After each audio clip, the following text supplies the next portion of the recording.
Dwayne and Jake, Take two. Post coffee spill. I like that.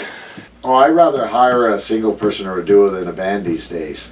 Do you see that being a trend? It's rough out there.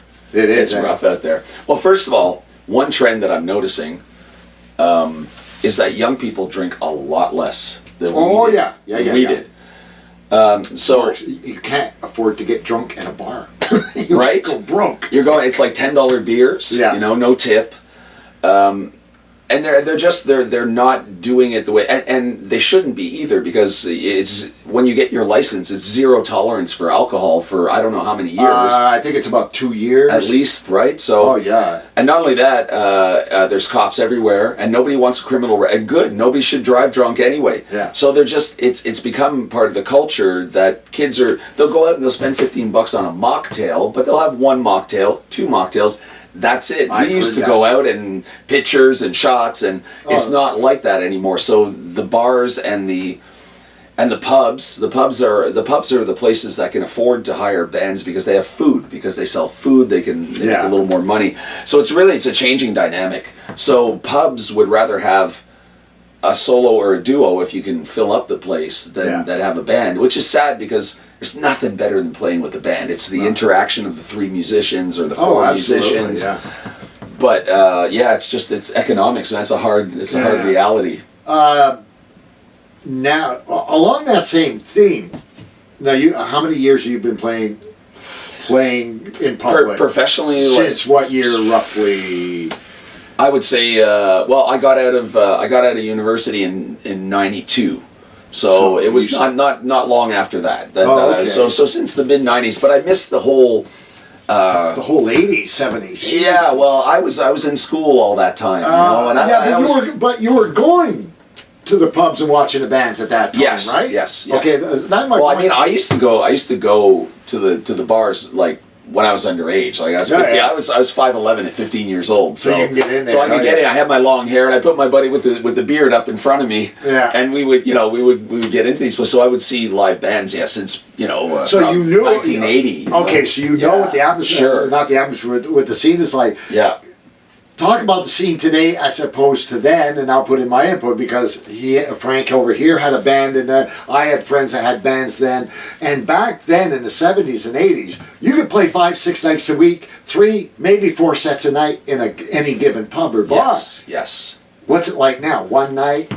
You get a Friday, a Saturday? It's one-nighters. I mean, personally, as a solo, I can play 7 nights a week if I want. There's places around, and if you're a go-getter and you hustle, you could play. I don't want to. I would rather pick and choose my... I'm at a point right now where I can afford to do that. So, But, it's one-nighters, and it's usually a bar gig.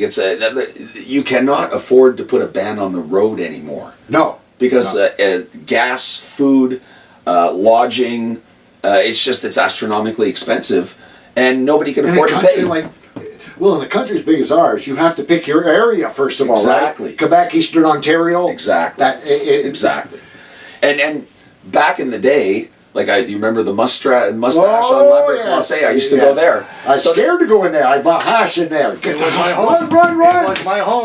That was my second home. I was underage the whole time. They used to let me in. Station 10 around the corner? Station 10. So we would go there, and there would be a band from Thursday to Sunday. That's it was a 4-nighter. Same band. Right? Yeah. They would make, back then, for a 4-piece band, they would make $2,000. That's right. Right? Money back then. So back then in 1980, 81, guys were making $125 a night. That was good money. That was in '83 I had my first job. My entire week's pay for 40 hours was $140. Yeah. These guys were making that per night, 4 nights in a row. So these guys, you could afford to put a band on the road in a truck with a sound tech and a roadie, and you could make a living. You could have a mortgage. You could raise a kid. Yeah. That does not exist anymore. Does not happen anymore. And not only that, the younger generation is not into live music the same way we are. They're into DJs, Dead Mouse, guys like that. These are the rock stars of today. Oh yeah, absolutely.